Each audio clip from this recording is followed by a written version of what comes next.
पढ़ेंगे pronoun. Pronoun का मतलब होता है हिंदी में सर्वनाम। तो आज हम इसकी डिफिनीशन देखेंगे और ये कितने प्रकार का होता है उसके टाइप देखेंगे। तो इसका डिफिनीशन क्या होता है, पहले डिफिनीशन देख लेंगे। संज्ञा के स्थान पर प्रयोग किए जाने वाले शब्द को सर्वनाम बोले तो इंग्लिश में प्रोनाउन कहते हैं। ठीक है, अब हम आगे देखेंगे इसका इंग्लिश में डिफिनीशन क्या होता है। तो इंग्लिश में होता है pronoun is a word which is use to place of noun. तो प्रोनाउन एक ऐसा शब्द है जो नाउन के स्थान पर प्रयोग किया जाता है।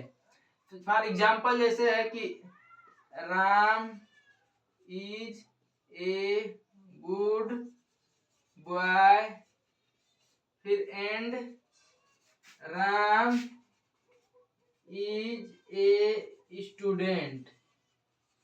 तो प्रोनाउन का उपयोग इसलिए किया जाता है कि नाउन को बार बार रिवीजन करने से हम बच सके, जिससे एक लेख की सुंदरता हो और हमको पढ़ने में भी आसानी हो।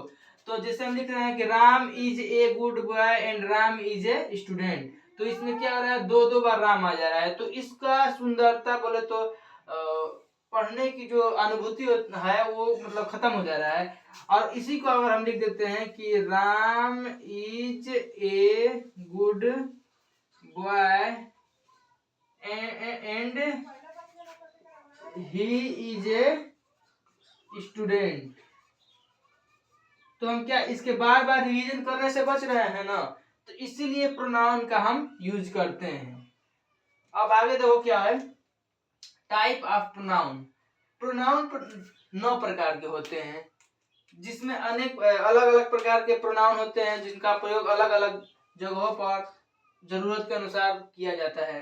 जैसे पहला होता है आपका पर्सनल प्रोनाउन। पर्सनल प्रोनाउन का हिंदी में नाम होता है आपका पुरुषवाचक सर्वनाम, जो मनुष्य के लिए आता है। डिमोन्स्ट्रेटिव प्रोनाउन, इसका मतलब होता है हिंदी में संकेतवाचक। तीसरा होता है इंट्रोगेटिव प्रोनाउन, इसका हिंदी में होता है नाम प्रश्नवाचक सर्वनाम। चौथा होता है इंडेफिनिट प्रोनाउन, इसको इंग्लिश में हिंदी में कहते हैं अनिश्चयवाचक सर्वनाम। पांचवा आपका आता है रिलेटिव प्रोनाउन, संबंधवाचक सर्वनाम। छठवा आपका आता है डिस्ट्रीब्यूट प्रोनाउन, जिसको कहते हैं विभाग सूचक सर्वनाम। सातवां होता है रिफ्लेक्सिव प्रोनाउन, जिसको निजवाचक सर्वनाम बोला जाता है हिंदी में। और आठवां होता है इम्फैटिक प्रोनाउन, जिसका उपयोग बल सूचक सर्वनाम के रूप में किया जाता है। फिर 9 नंबर पे आता है आपका रेसिप्रोकल प्रोनाउन, जिसको हम परस्पर वाचक सूचक सर्वनाम कहते हैं। तो प्रोनाउन का हमने देखा है कि प्रोनाउन 9 प्रकार के होते हैं। प्रोनाउन की डिफिनीशन देखी और प्रोनाउन के एग्जांपल देखे। अगले वीडियो में हम प्रोनाउन की एक एक यूज के बारे में पढ़ेंगे। तब तक के लिए बाय, तब तक के लिए जय हिंद।